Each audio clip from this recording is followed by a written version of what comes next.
Without D dimer जो है हमें इंक्रीज्ड फिब्रिनोजन स्प्लिट प्रोडक्ट्स मिलेंगे। सीरम फिब्रिनोजन जो है वो लाइज्ड होगा, वो टूटेगा, ठीक है। हाउएवर डी डाइमर्स जो है ना वो नहीं बनेगी। क्यों? क्योंकि जो फिब्रिन थ्रोम्बाई है वो तो नहीं है ना, फिब्रिन थ्रोम्बाई नहीं टूट रहे, सीरम का ही फिब्रिनोजन टूट रहा है। अब इसमें हम ट्रीटमेंट क्या देंगे, बहुत अच्छी तरह याद रखें, अमीनो कैप्रोइक एसिड, जो कि हमारे प्लाज्मिनोजन की एक्टिवेशन को होने ही नहीं देता, उसको ब्लॉक कर देता है, तो ये हम अमीनो कैप्रोइक एसिड देते हैं। थ्रोम्बोसिस, अब चलते हैं आगे। इसकी बेसिक प्रिंसिपल यही है कि पैथोलॉजिक फॉर्मेशन हो इंट्रावास्कुलर ब्लड क्लॉट की वेसल के अंदर, उसको कहते हैं थ्रोम्बस।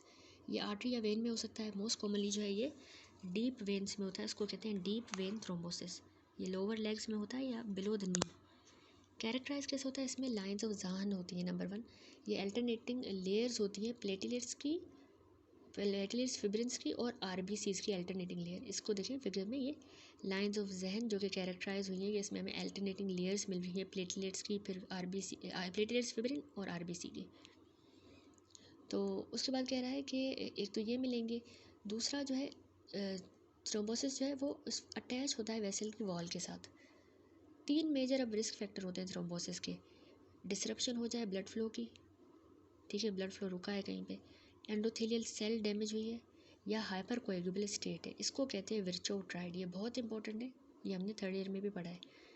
तो अब पहले देखें डिसरप्शन क्यों हो रही है नॉर्मल ब्लड फ्लो की, यानी स्टेसिस हो रही है, टर्बुलेंस हो रही है ब्लड फ्लो की, तो थ्रोम्बोसिस का रिस्क बढ़ेगा। ब्लड फ्लो ज़्यादातर हमारा नॉर्मली जो है कंटिन्यूस होता है, लेमिनर यानी स्ट्रेट लाइन होता है, तो ये प्लेटलेट्स को और फैक्टर्स को फैला के डिस्पर्स करके रखता है और इनएक्टिवेटेड रखता है। अब इसके एग्जांपल्स क्या हैं, डिसरप्शन क्यों हो रहा है, जब इमोबिलाइजेशन हो तो उनमें डीप वेन थ्रोम्बोसिस का रिस्क बढ़ जाएगा। दूसरा कार्डियक वाल का डिसफंक्शन हो, जैसे एरिथमियास में या मायोकार्डियल इन्फेक्शन में, और तीसरा एन्यूरिज्म में। फिर एंडोथेलियल सेल का डैमेज, जो दूसरा पॉइंट था विर्चोट्राइड का, तो एंडोथेलियल डैमेज की वजह से जो प्रोटेक्टिव फंक्शन है हमारे एंडोथेलियल सेल्स का वो ख़त्म हो जाएगा और रिस्क थ्रोम्बोसिस का बढ़ जाएगा। तो एंडोथेलियल सेल्स हमें थ्रोम्बोसिस से बचा रहे होते हैं सेवरल मैकेनिज्म के थ्रू। एक तो ये सब एंडोथेलियल कोलेजन का एक्सपोजर ब्लॉक कर देते हैं, ठीक है, और अंडरलाइन टिश्यू फैक्टर को भी जो मतलब एक्सपोज नहीं होने देते।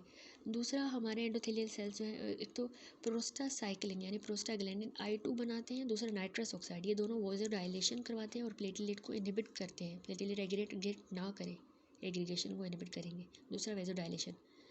तीसरा कि हेपेरिन लाइक मॉलिक्यूल सिक्रीट कर रही है हमारे एंडोथेलियम, जो कि एंटी थ्रोम्बिन 3 को ऑगमेंट करती है, जो इनएक्टिवेट करेगा थ्रोम्बिन को और कोएगुलेशन फैक्टर्स को, ये इनएक्टिवेट कर देगा।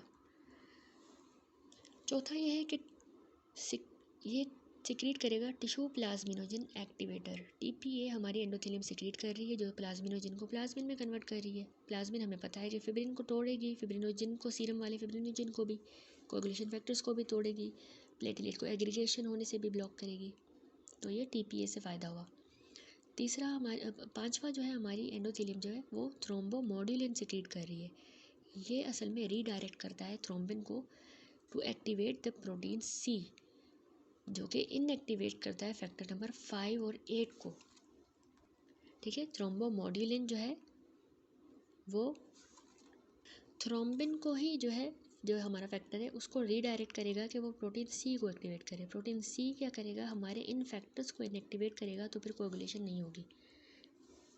तो इतने सारे अच्छे से फंक्शन हमारी एंडोथेलियम कर रही होती है, लेकिन अब एंडोथेलियल सेल डैमेज होते हैं, तो उसकी वजहात क्या है, एथेरोस्क्लेरोसिस, वास्कुलाइटिस और हाई लेवल होमोसिस्टीन का, ठीक है, इनकी वजह से डैमेज हो जाती है।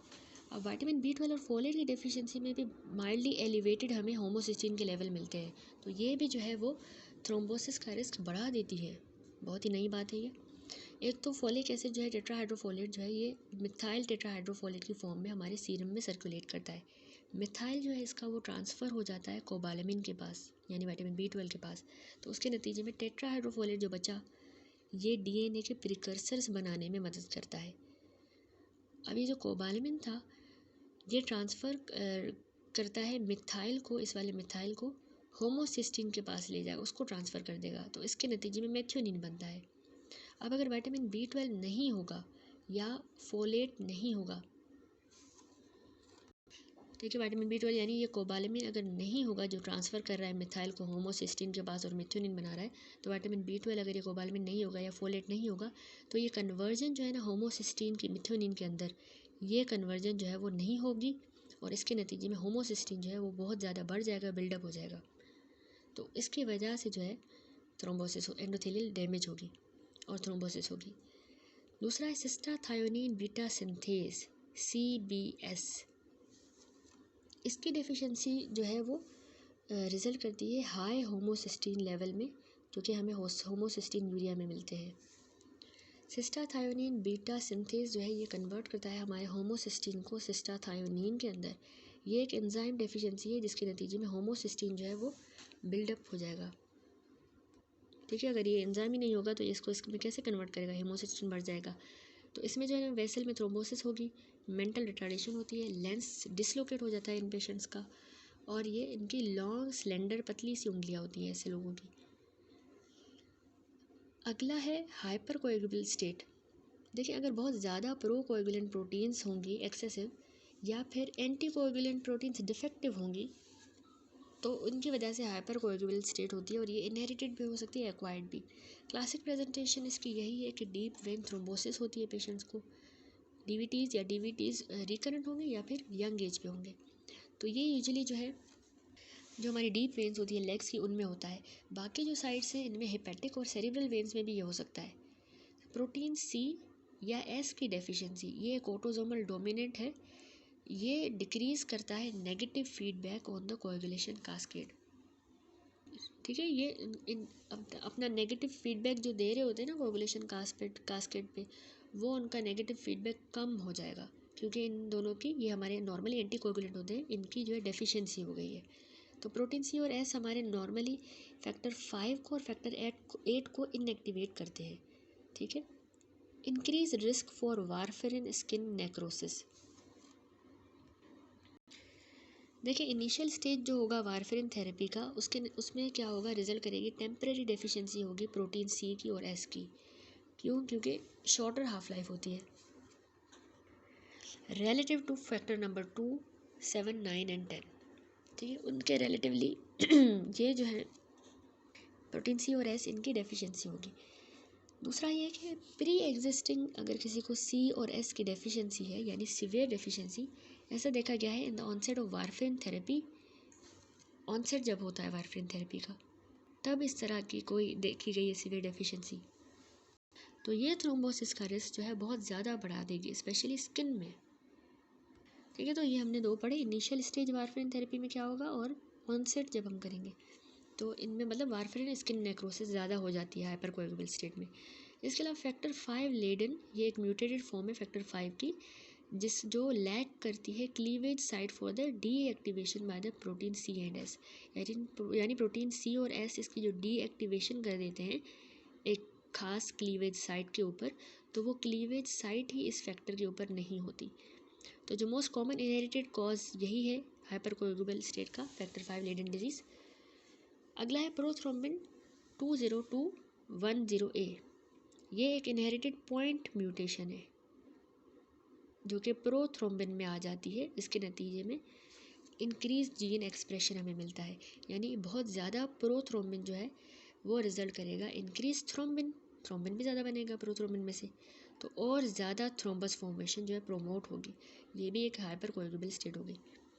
अगला है AT3 डेफिशिएंसी, यानी एंटी थ्रोम्बिन 3 की डेफिशिएंसी जो है, इससे क्या होगा, अब ये कम हो गया तो प्रोटेक्टिव इफेक्ट जो है वो कम हो जाएगा हेपेरिन लाइक मॉलिक्यूल्स का, जो कि हमारी एंडोथेलियम बना रही है, तो इससे जो थ्रोम्बस का रिस्क बढ़ जाएगा।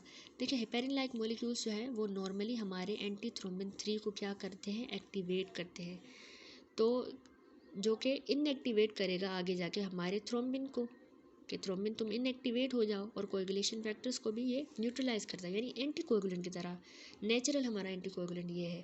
ठीक है, हेपेरिन लाइक मॉलिक्यूल है। तो अगर ये नहीं होगा तो फिर थ्रोम्बस बढ़ेगा, ज़्यादा होंगे। दूसरा, एंटी थ्रोम्बिन 3 की डेफिशिएंसी में PTT जो है वो बढ़ेगा नहीं, इंक्रीज नहीं होगा with standard heparin dosing. Pharmacology heparin जो है वो वर्क करता है कि वो बाइंड भी करता है और एक्टिवेट करता है हमारे एंटी थ्रोम्बिन 3 को, जो हम फार्माकोलॉजिकली देते हैं ना दवाइयों में हेपेरिन, वो इसके साथ एंटीथ्रोम्बोसिस से बाइंड भी करेगा, एक्टिवेट भी करेगा। अगर हम हाई डोज हेपेरिन के देंगे हेपेरिन, तो वो हमारे एक्टिवेट करेगा लिमिटेड एंटीथ्रोम्बिन 3 को, ठीक है।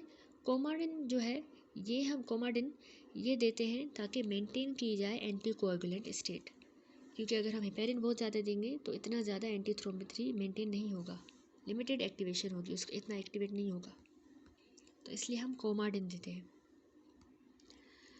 फिर है ओरल कॉन्ट्रासेप्टिव्स भी जो है ना हाइपर कोएगुलेबल स्टेट्स के साथ एसोसिएटेड होते हैं, कि ईस्ट्रोजन जो है वो बहुत ज़्यादा प्रोडक्शन बढ़ा देता है कोएगुलेशन फैक्टर्स की, तो कोएगुलेशन फैक्टर्स ज़्यादा बनेंगे ईस्ट्रोजन की वजह से, इसीलिए थ्रोम्बोसिस का रिस्क बढ़ जाता है। लास्ट टॉपिक है एम्बोलिज्म। बेसिक प्रिंसिपल्स यही है कि इंट्रावास्कुलर मास जो कि ट्रैवल करे और ऑक्लूड करे डाउन स्ट्रीम वेसल्स को, इसके सिम्टम्स जो हैं जो वेसल इन्वॉल्व हुई है उस हिसाब से होंगे। थ्रोम्बो एम्बोलस जो है वो थ्रोम्बस की वजह से हुआ है जो कि डिसलॉज हो चुका है। मोस्ट कॉमन टाइप है ये एम्बोलस का, 95% थ्रोम्बो एम्बोलस। एथेरोस्क्लेरोटिक एम्बोलस जो होता है ये एथेरोस्क्लेरोटिक प्लेक की वजह से हुआ है जो कि डिसलॉज हो गया है। और इसमें क्या होगा कि कोलेस्ट्रॉल के क्लेफ्ट हमें मिलेंगे एम्बोलस के अंदर, ठीक है। ये देखिए 4.4 में हमें इसमें शोन है, ए फिगर में देखिए एम्बोलस एम्बोलाई दिखाया गया, और इसमें एथेरोस्क्लेरोटिक एम्बोलस है जिसमें कोलेस्ट्रॉल के क्लेफ्ट हमें ये नज़र आ रहे हैं,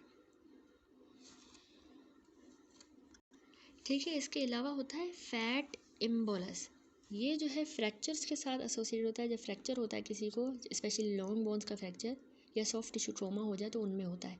ये डेवलप करता है जब फ्रैक्चर जो है ना स्टिल प्रेजेंट है, या फिर शॉर्टली जैसे ही फ्रैक्चर रिपेयर हो गया उसके बाद ये फैट एम्बोलस हो जाता है।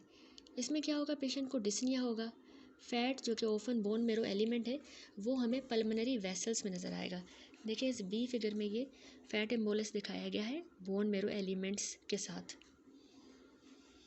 तो गैस एम्बोलस एक और होती है कंडीशन जो कि डीकम्प्रेशन सिकनेस में मिलती है। इसमें क्या होता है कि नाइट्रोजन गैस जो है वो हमारे ब्लड में से परसिपिटेट करके बाहर आएगी। जब जो है डाइवर जो है ना वो जल्दी से सरफेस की तरफ आता है ना, तो इस केस में ऐसा होता है, जल्दी से नाइट्रोजन जो है उसके ब्लड में आ जाएगी परसिपिटेट होके। तो ये प्रेजेंट करती है कि जॉइंट और मसल में पेन होता है, बेंड्स होते हैं, ठीक है। रेस्पिरेटरी सिम्टम्स होते हैं जिनको हम चॉक्स कहते हैं। क्रोनिक फॉर्म को हम इसमें इसी की क्रोनिक फॉर्म को ही केसन डिजीज़ कहते हैं, जिसमें मल्टीफोकल इस्कीमिक नेक्रोसिस हो जाती है बोन की, ठीक है। बहुत इंपॉर्टेंट पॉइंट है, मल्टीफोकल इस्कीमिक नेक्रोसिस बोन की हो जाए केसन डिजीज़ में होता है। केसन डिजीज़ क्या है, इसी की क्रोनिक फॉर्म है डिकम्प्रेशन सिकनेस की। गैस एम्बोलस जो है ना, इसके अलावा लेप्रोस्कोपिक सर्जरी में भी होता है जब हम एयर को एब्डोमेन के अंदर पंप करते हैं। फिर है एमनियोटिक फ्लूइड एम्बोलिज्म जो कि मैटरनल सर्कुलेशन में आ जाता है लेबर या डिलीवरी के दौरान। तो इसमें भी शॉर्टनेस ऑफ ब्रेथ होती है, न्यूरोलॉजिक सिम्टम्स होते हैं, डायसेमिनेटेड इंट्रावास्कुलर कोगुलेशन भी होता है, thrombogenic nature of amniotic fluid की वजह से, क्योंकि वो खुद ही थ्रोम्बोजेनिक है। इसमें हमें स्क्वामस सेल और कैरेटिन डेब्रिस मिलती है जो कि फीटल स्किन में से आई है, एम्बोलस में हमें मिलेगी। देखिए फिगर हिस्टोलॉजी में एमनियोटिक फ्लूइड एम्बोलस दिखाया गया है। स्क्वामस सेल और कैरेटिन डेब्रिस जो है जो कि फीटल की स्किन से आई है वो हमें नज़र आ रहे हैं। अगला है पल्मोनरी एम्बोलिज्म, ये यूजुअली थ्रोम्बो एम्बोलस की वजह से होता है। ये मोस्ट कॉमन सोर्स है डीप वेन थ्रोम्बोसिस, इसकी जो है most common source deep vein thrombosis है लोअर एक्सट्रीमिटीज़ की, ज़्यादातर फीमोरल, इलियक या पॉप्लिटियल। मोस्ट क्लिनिकली ये ऑफन साइलेंट होते हैं। साइलेंट अब क्यों होते हैं, वजह यह है कि लंग को डुअल ब्लड सप्लाई है पल्मोनरी और ब्रोंकाइल आर्टरीज से। दूसरा ये कि एम्बोलस जो है ना वो यूजुअली छोटा होता है, स्मॉल, तो खुद ही सही हो जाता है। पल्मोनरी इन्फाक्शन जो अगर होगा तो अगर वो लार्ज है या मीडियम साइज़ की आर्टरी को ऑब्स्ट्रक्ट कर रहा है तो होगा, ठीक है। उन पेशेंट्स में जिनमें पहले से ही कोई कार्डियो पल्मोनरी कॉम्प्रोमाइज़ है, ठीक है, या फिर इसके अलावा सिर्फ 10% पल्मोनरी एम्बोलिज्म जो है ना वो इन्फाक्शन करवाते हैं, सिर्फ 10%। पेशेंट्स को है शॉर्टनेस ऑफ ब्रेथ होगी पल्मोनरी एम्बोलिज्म में, हेमोप्टाइसिस होगी, प्लूरिटिक चेस्ट पेन इसमें भी मिलेगा, और प्लूरल इफ्यूजन हो सकती है। वेंटिलेशन परफ्यूजन लंग की स्कैन जो हम करेंगे तो वो हमें मिसमैच मिलेगा, परफ्यूजन जो है वो एबनॉर्मल होगी। स्पाइरल सीटी जो है उसमें हमें वास्कुलर फिलिंग डिफेक्ट्स मिलेंगे लंग के। लोअर एक्सट्रीमिटी डॉपलर अल्ट्रासाउंड जो है वो बहुत यूज़फुल होता है ताकि हम डीप वेन थ्रोम्बोसिस को डिटेक्ट करें। डी डाइमर इसमें एलिवेटेड होगा। ग्रॉस एग्जामिनेशन में हमें हेमरेजिक वेज शेप के इन्फार्क्ट मिलेंगे। सडन डेथ जो है वो हो जाती है लार्ज सैडल एम्बोलस की वजह से, जो कि हमारी लेफ़्ट और राइट दोनों पल्मोनरी आर्टरीज़ को ब्लॉक कर रहा होता है। या फिर हमें सिग्निफिकेंट ओक्लूजन मिल सकती है लार्ज पल्मोनरी आर्टरी की। ठीक है, तो ऐसे केस में सडन डेथ होती है। सडन डेथ जो होती है ना, इलेक्ट्रोमैकेनिकल डिसोसिएशन की वजह से होती है। ये देखिए फिगर में जो है सैडल एम्बोलस दिखाया गया है, जो कि राइट और लेफ़्ट पल्मोनरी आर्टरीज़ को इन्वॉल्व कर रहा है। तो इसकी शेप की वजह से इसको ये सैडल नाम दे दिया है। पल्मोनरी हाइपरटेंशन हो सकती है क्रोनिक एम्बोलाई की वजह से, जो कि बहुत देर से ओवर रिकॉग्नाइज रीऑर्गेनाइज हो जाते हैं ओवर टाइम। ठीक है, रीऑर्गेनाइज होकर ये पल्मोनरी हाइपरटेंशन करवा सकते हैं। लास्ट टॉपिक रह गया सिस्टेमिक एम्बोलिज्म। देखिए सिस्टेमिक एम्बोलिज्म जो कि यूजुअली थ्रोम्बो एम्बोलस की ही वजह से ही होता है, और ये ज़्यादातर लेफ़्ट हार्ट में अराइज करता है। उसके बाद ये नीचे जाएगा सिस्टेमिक सर्कुलेशन में और जाके हमारे ऑर्गन्स को के फ्लो को ऑक्लूड कर देगा। मोस्ट कॉमनली ये लोअर एक्सट्रीमिटीज़ के फ्लो को। That's it. यहाँ पर जो है हमारा पूरा कंप्लीट हो गया ये पैथोमा से चैप्टर।